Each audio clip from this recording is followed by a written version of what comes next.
Hi friends, welcome back to புதிய cooking channel. இன்றைக்கி நம்ம பார்க்க போகிற ரெசிபி என்னென்னா டொமேட்டோ சட்னி. நாங்கள் இப்படி தான் டொமேட்டோ சட்னி செய்வோம். ரொம்பவே நல்லாயிருக்கும். நீங்களும் ஒரு தடவை இதை ட்ரை பண்ணி பாருங்கள். வாங்க எப்படி செய்யலான்னு பார்க்கலாம். 3 தக்காளி எடுத்துப்போம். 2 பெரிய வெங்காயம் அதுக்கு கரெக்டாக இருக்கும்.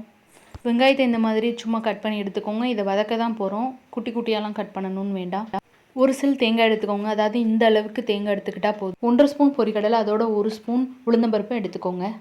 காரத்துக்கு 6 வரமிளகா, கொஞ்சமாக உப்பு, ஒரு கை கருவேப்பிலை, கடுகு உளுந்தம்பருப்பு, இதெல்லாம் தாங்க தேவையான பொருள்.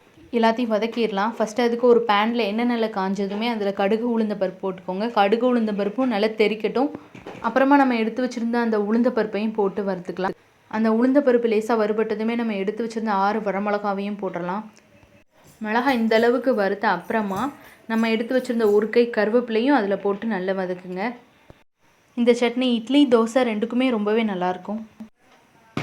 கருவேப்பிலையும் நல்ல எண்ணெயில் வறுத்த அப்புறமா அதோடு நம்ம எடுத்து வச்சுருந்த அந்த 2 பெரிய வெங்காயத்தையும் போட்டு வதக்கிடலாம்.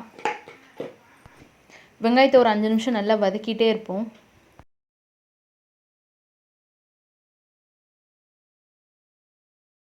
இப்போ நம்ம எடுத்து வச்சுருக்க அந்த 3 தக்காளியும் போட்டுடலாம்.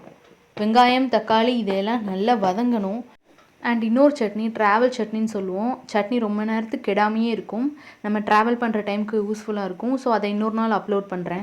இந்த அளவுக்கு நல்லா வதங்கணும். நம்ம போட்ட எல்லா பொருளோட கலரும் சேஞ்ச் ஆகி ஓரளவுக்கு தக்காளியெல்லாம் வெந்திருக்கும்.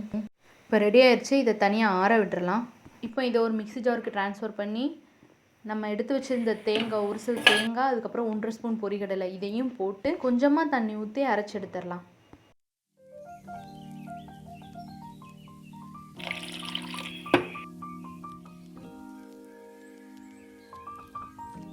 ஒரு சூப்பரான டொமேட்டோ சட்னி ரெடி ஆயிடுச்சு. கண்டிப்பாக இதை உங்கள் வீட்டில் ட்ரை பண்ணி பாருங்கள். ட்ரை பண்ணி பார்த்துட்டு எப்படி இருக்குன்னு கமெண்ட் பண்ணுங்கள்.